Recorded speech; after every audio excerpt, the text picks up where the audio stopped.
What's going on, everyone? DK here with the Collector's Impact, and today we're going to talk about graded packs with PSA. This right here is an example of one that I've already had graded.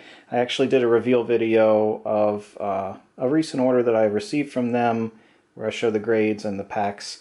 It was all Pokemon, so if you're into the Pokemon packs, definitely check out that video. It's pretty good. It's my first one on the channel of unboxing some graded packs. Not the first time I've done it, but it's the first reveal. So anyway, today I'm going to go over 18 Magic packs and 2 Pokemon packs that I'm going to go ahead and send in for grading again. Now, part of the motivation for doing this, right now at least, is that they keep raising their prices. So before they raise their prices any further, they're kind of like, you know, Darth Vader, where pray that I don't change it any further kind of thing right now. So I'm just going to go ahead and send in all of the packs that I wanted to have graded anyway. So here's the stack of them, and we will go through them one by one. Now, I already sent in the majority of the packs that I had from Magic that were reserve list, that contained reserve list cards. They've already got them in their possession, or I already had them graded in the past, and I've already sold the majority of them because I didn't realize just how much they would go up in value in such a quick amount of time. So I do regret flipping them, as I did not get anywhere near what they're worth on today's market. So anyway, I'm going to try to get some packs back in my collection, and PSA has 2 different graded pack holders. They have this version, which is kind of like a weird stackable version where there's a lot of empty space right here on the back. This is kind of their traditional model, and I'm not quite sure why they used it for my most recent submission, to be honest, because a previous submission that I had done, they used their newer, more sleeker, it's basically like a bigger case that you would see your card in, but for a booster pack. So the flaps actually come up and down, and they have a little pinch thing in there that pinches the flaps, and you can see the entire pack in its glory, whereas this is my least favorite of the cases because they fold the top over. So I'm going to try to give them special instructions to not do that with these, but we'll see. Maybe it has to do with the length of the flap on the pack as well. I don't know, but it is cool that they have 2 different ones, and I'm hoping that these come back in the newer one that's more fitting. So let's dive right into these. We're going to start with the newest packs, or no, we're going to start with the oldest packs first. So I've got a Fallen Empires pack here. A little bit of background on the packs themselves and how I acquired them. I used to actually work at an LGS, and before that I was a customer there for many years and used to compete in the tournaments and things like that they would hold every weekend. And every tournament they would have what's called a pity pack, where if you lost in the tournament, you still got 1 booster pack of your choice from the display boxes. So oftentimes I would use my pity pack or whatever I did win in the tournament, and I would choose a booster pack or a couple packs or whatever, and I'd just take them home and keep them sealed. Honestly, it's kind of weird that I did that, being kind of younger back then, and I didn't crack them open. Everyone else is cracking their packs. I would take mine home and keep them sealed. Now, I did crack them over the years, and we did lots of pack warring and drafting and stuff with a lot of the packs, but these are the ones that I managed to keep for all of those years sealed. So we've got a Homelands here. I didn't send those in first for obvious reasons, but now they're actually going up in value. And now we jump straight to like this, I don't even know what you'd call this one, maybe the Silver Age of the Magic cards. Nemesis. I did choose the packs that were in pretty decent condition. They're decent with their requirements for getting a high grade. I have not gotten a pack back yet, knock wood, that's below a 7.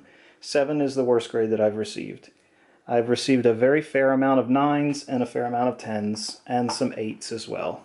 This one happened to be a 10, which I'm stoked about.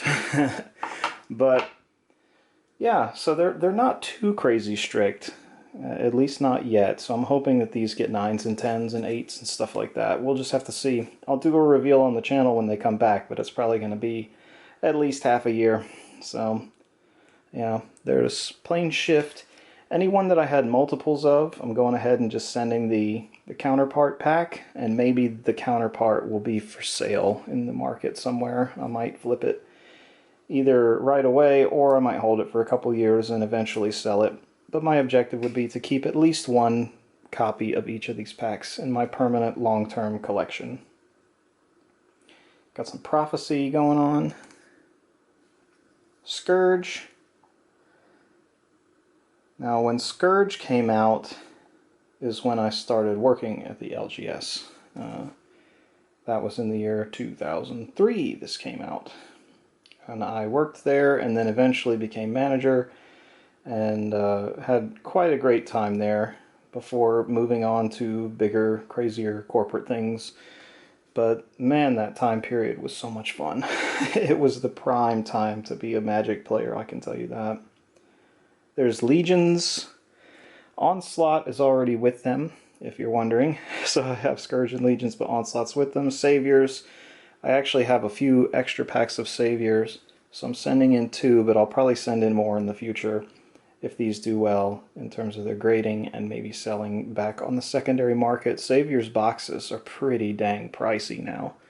Most of the boxes that these come from are very expensive now because you can only convert sealed product into singles. You can't convert the singles into sealed product unless you're shady as hell. So every time that somebody cracks one of these, the value goes up theoretically. It's like Bitcoin on steroids in a way, because they, you know, at least Bitcoin stays constant, whereas this, they go down with each pack opening, making each one a little bit rarer every time. So here's the Shards of Alara. That one had a pretty recent price hike. Shards of Alara, Conflux. Conflux was really cool. All of the cards in that are gold. And Alara Reborn. And that's where this ends. That's the era in which I decided to cut it off, at least. I do have some more modern packs all the way up to the current sets, Kaldheim and stuff, but I don't really think that they're worth grading at the moment. I mean, I might in the future, maybe. Or just send in a couple for fun. But yeah, those are them for now. And then, last but not least, are these 2 Pokemon packs. Now I have to submit the Pokemon packs separately, and I'll package them a little bit better than they are right now, but I'm sure you can see why these are a little bit more delicate, handled with care. This is a first edition base set, Portuguese, unfortunately, Portuguese first edition base set.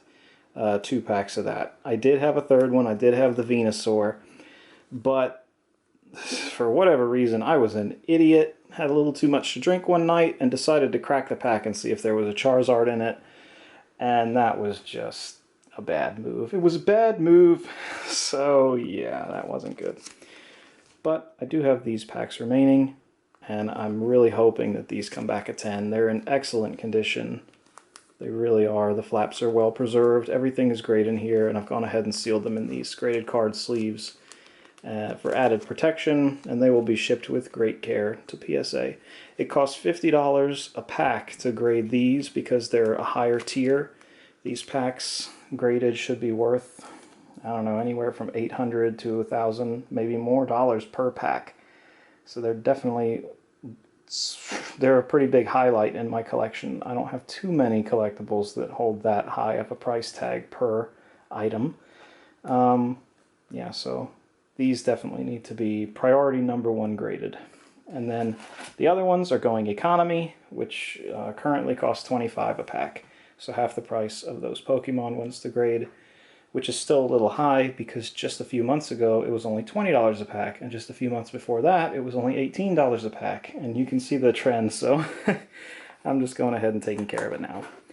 So if you guys are interested in sending in some graded packs, I personally would suggest you do it sooner rather than later, especially because their turnaround time is anywhere from half a year to a year, potentially even longer. So if you've got some and you want them slabbed, this is what they look like, or hopefully even better. It's probably worth it, honestly. And they do hold a decent value in their graded condition, especially if they get a 10. Anyway, thank you very much for coming by and checking out the video. If you like what you saw, please give it a thumbs up. It really helps the channel. And if you want to see more content like this in the future, and you want to hear about collectibles, graded PSA stuff, and submissions, and CGC, and lots of stuff like that. I cover a lot of stuff like that. Definitely subscribe to the channel. I'd love to see you on the subscriber list. So thanks again for coming by, and I hope you have a good day. See you next time.